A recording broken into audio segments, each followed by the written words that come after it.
Assalamualaikum warahmatullahi wabarakatuh. Teman-teman, kali ini saya videonya masih mengenai COVID-19 ya. Jadi saya mau share apa aja ya pengalaman pertama kali saya di keluarga saya waktu pertama kali itu kena COVID ya. Kalau bisa sih udah nggak pernah kena COVID lagi ya. Jadi ini saya mau share apa aja yang kita lakuin, apa aja udah kita lewatin, apa aja yang udah kita usahain ya. Mudah-mudahan ini menjadi masukan buat teman-teman. So, seperti apa untuk share saya? Jangan lupa untuk tonton videonya sampai habis.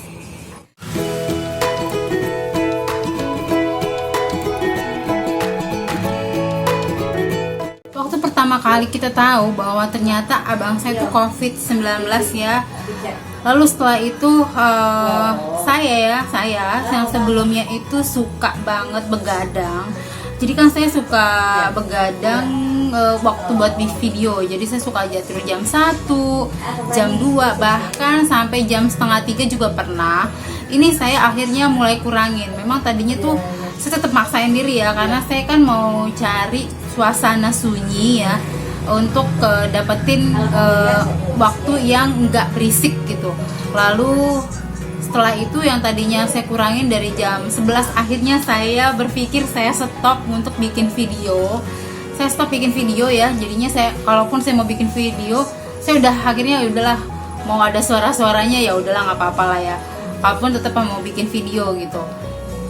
Tapi saya durasi udah jarang banget. Jadi sempat waktu itu akhirnya setelah abang saya positif itu 2 hari saya masih bikin video.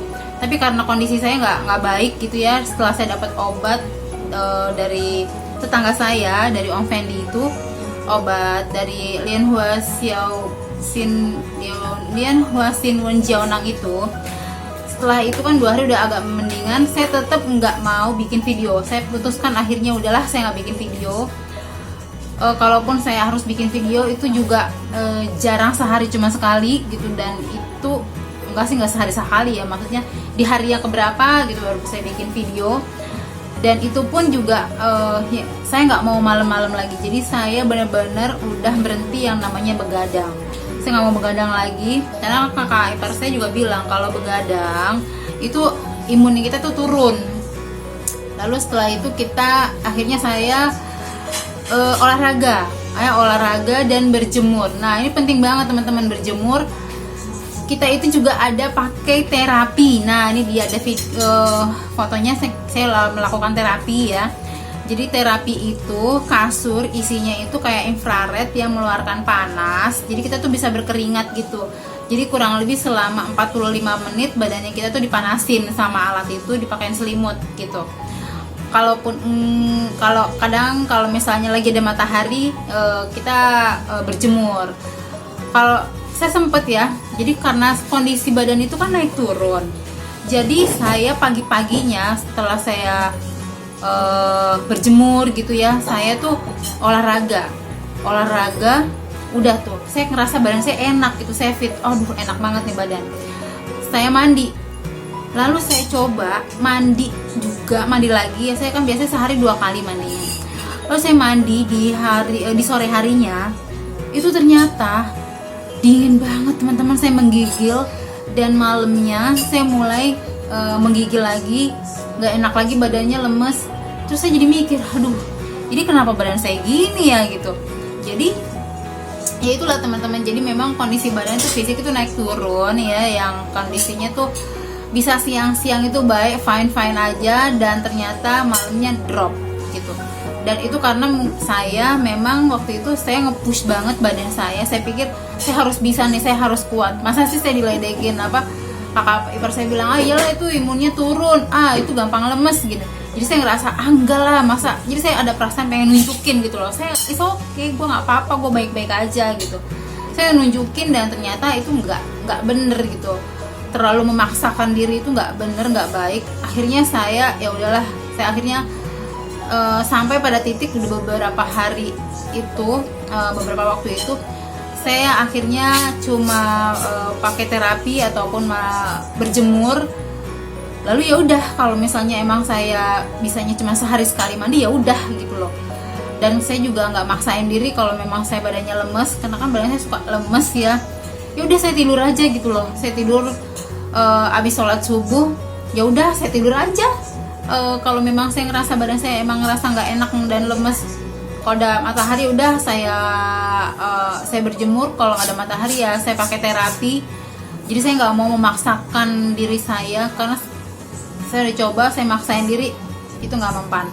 Lalu saya minum obat-obat dan juga herbal kayak yang kakak ipar saya bilang, itu minum jamu AKT, lalu Lian Huasin Wanjiaonang itu, lalu pakai kayu putih.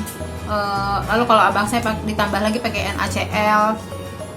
Jadi ada yang kira-kira saya bisa, saya akan lakuin.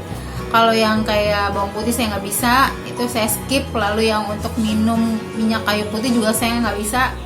Sempat 1 kali, abis itu saya skip, nggak mau lagi. Bawang putih juga sempat sekali dan saya nggak sanggup karena rasanya panas di mulut saya skip. Jadi saya melakukan hal yang emang saya bisa. Jadi saya ada fotonya yang lagi berjemur. Lalu setelah itu untuk mandinya, karena kita menggigil ya, kalau saya sih nggak maksain diri untuk mandi.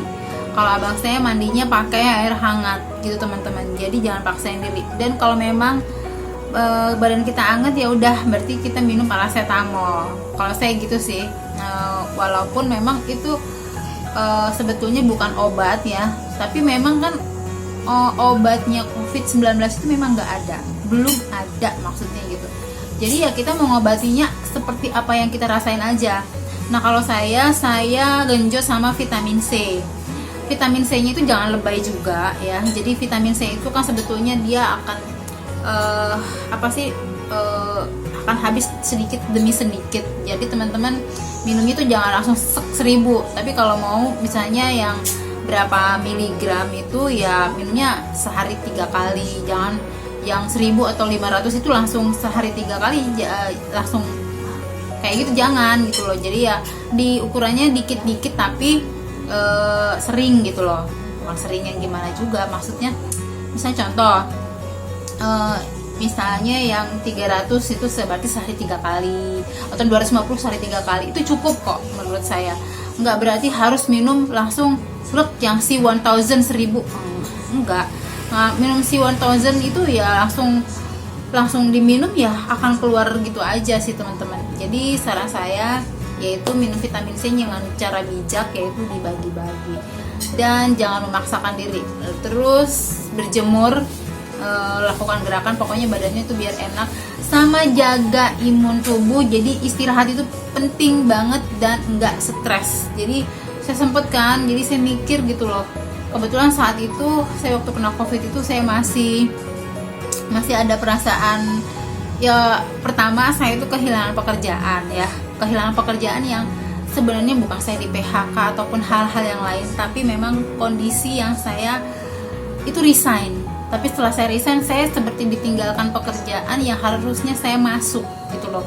Jadi saya down banget. Udah gitu nyari pekerjaan kan nggak gampang, itu saya down lagi. Yang ketiga, saya biasanya ngasih orang tua, yang biasanya saya enak mau ngeluarin duit, ini juga nggak, itu bikin down lagi. Ditambah lagi ya itu saya kena COVID, jadi saya makin down. Jadi itu yang bikin badan tuh bisa tambah ngedrop. Saya itu sakit sariawannya nggak hilang-hilang, udah lama banget, mungkin ada kali sebulan lebih nggak hilang-hilang teman-teman. Lalu ditambah lagi sama kerongkongan ini sakit, jadi buat nelen itu sakit. Ditambah lagi sama hidung baal, hidungnya nggak ngerasain, dan lidah itu nggak karuan. Makanan itu yang dimakan nggak ada enak-enaknya, jadi cuman ya saya telan aja karena saya lapar dan saya pengen sembuh, itu aja sih. Tapi memang pikiran itu penting banget, jadi jangan stres juga gitu. Jadi ya berusaha untuk melepaskan kepada Allah ya. Kalau yang non muslim ya serahkan kepada Tuhan lah gitu.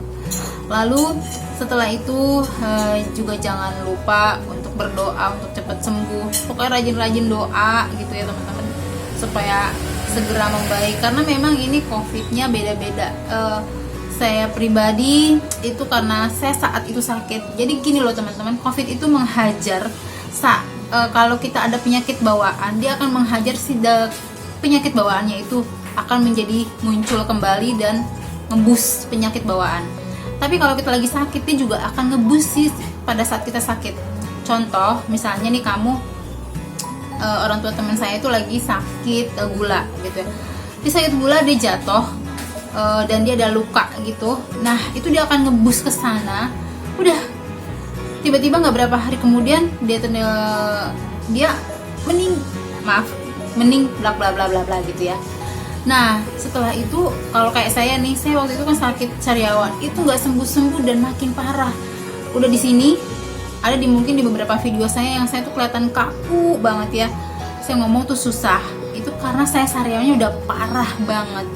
Di sini udah gitu nyampe juga di sini, terus di bawah udah banyak banget deh sariawan saya yang saya akhirnya emang nggak bisa bikin video juga karena ya itu tadi, karena udah susah mau ngomong. Kalau saya pun pakai lip tint, mau pakai apapun tuh ya ngomong tuh udah ribet gitu loh.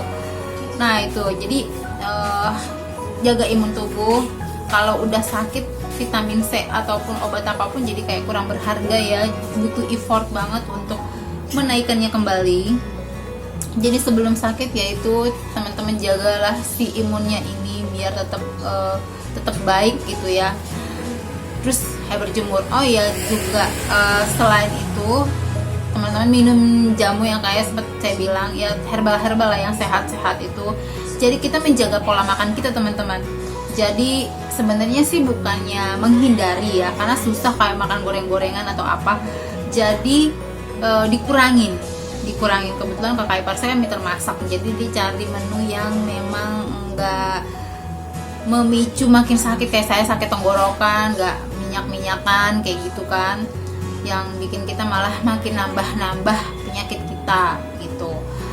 Nah jadi untuk teman-teman yang sakit positif COVID ya, seperti yang saya bilang itu, jadi yang satu adalah istirahatnya penting banget, lalu jangan stres. Lalu yang ketiga, jaga imun tubuh dengan minum vitamin ya. Yang keempat, jangan lupa untuk berjemur ya. Yang kelima juga jangan lupa untuk berdoa. Itu sih kalau saya bilang. Dan kalau misalnya teman-teman ada penyakit bawaan ya, berarti teman-teman harus tetap ya supply obat-obat yang memang ada penyakit bawaannya teman-teman, atau penyakit yang saat itu sedang diderita gitu teman-teman. Untuk itu caranya yang 6 itulah ya. Nah 6 atau 5 tadi yang saya sebut itu. Nah untuk teman-teman yang sebelumnya itu ada misalnya sakit gula, nah ini nih yang sakit gula ya, tolong dijaga banget supaya jangan dijaga deh pokoknya ya. Karena saya kasihan banget waktu itu ada orang tua teman saya, dia sakit gula dan dia jadi jadi kayak ngebus gitu loh gitu. Aduh saya kasihan banget beneran deh. Ibaratnya mungkin sih memang udah ajalnya tapi ya saya kurang tahu juga, bisa jadi sih ini pemicunya gitu loh. Pemicunya pada saat dia luka, lalu setelah itu dia males, imunnya turun, langsung masuklah si COVID, dihajar lah sama si COVID ini gitu. Jadi ya itulah sih makanya kenapa untuk selalu menjaga. Karena ada juga teman saya yang sakit COVID yang yang ada bawaan bronkitis pun juga, sembuhnya juga susah lama. Yang dia tuh dia mau sering-sering berjemur kayak gitu teman-teman. Jadi yang memang harus mengeluar keringat supaya yaitu untuk melawan jangan sampai. Jadi COVID ini kan dia nggak betul-betul hilang, tapi dia kayak tidur atau dipingsankan gitu. Jadi memang yang bisa sewaktu-waktu nanti kalau dia ada ketemu temennya ya dia bangun lagi gitu kan. Jadi ya saya pernah lihat di YouTube kayak gitu. Jadi dia seperti dipingsankan gitulah. Jadi ya kita harus melawan si COVID ini dengan imun ya. Bagi yang belum dapat vaksin, imunnya dijaga, pola ininya. Pokoknya jagalah kesehatan. Sampai sekarang saya udah sembuh ya, udah enggak sakit COVID. Kita sekeluarga udah enggak sakit COVID, tetap kita berjemur. Karena itu penting banget, dan kita berolahraga. Nah, seperti itu. Mudah-mudahan buat yang positif segera negatif. Buat yang enggak sakit mudah-mudahan selalu sehat ya. Dan semoga pandemi ini segera berakhir. Demikian untuk cara saya ya, untuk yang sebelumnya kena COVID-19. Dan satu hal lagi, Ini saya merasa pas banget deh buat saya. Buat teman-teman yang ngerasa di keluarganya ada yang COVID-19, lebih baik kalian maintain tubuh kalian seperti kena COVID-19. Maksudnya gini, misal di keluarga kalian itu ada adiknya yang sakit COVID, dia diisolasi mandiri, maka perlakukanlah diri kalian itu seperti sakit COVID-19. Jadi yang tadinya misalnya biasa-biasa aja, teman-teman berjemur juga. Terus yang tadinya misalnya nggak olahraga, maka berolahraga lah. Lalu yang tadinya suka begadang, jangan begadang. Kayak gitu pokoknya. Jadi pada saat ada anggota keluarga ada yang sakit satu, maka keluarga yang lain itu yang nggak positif itu harus tetap memperlakukan dirinya itu seperti kayak orang sakit COVID gitu loh. Mudah-mudahan ini saya nggak kenal lagi, keluarga kita nggak kenal lagi, sehat terus. Demikian juga teman-teman dan keluarganya ya. Oke, terima kasih telah menonton sampai habis. Mudah-mudahan semua sharing saya mengenai COVID-19 ini berguna buat teman-teman ya. Dan juga buat yang nggak COVID juga, mudah-mudahan ini bisa di-share ke teman-teman kamu ya, supaya bisa menjadi bisa menjadi manfaat juga.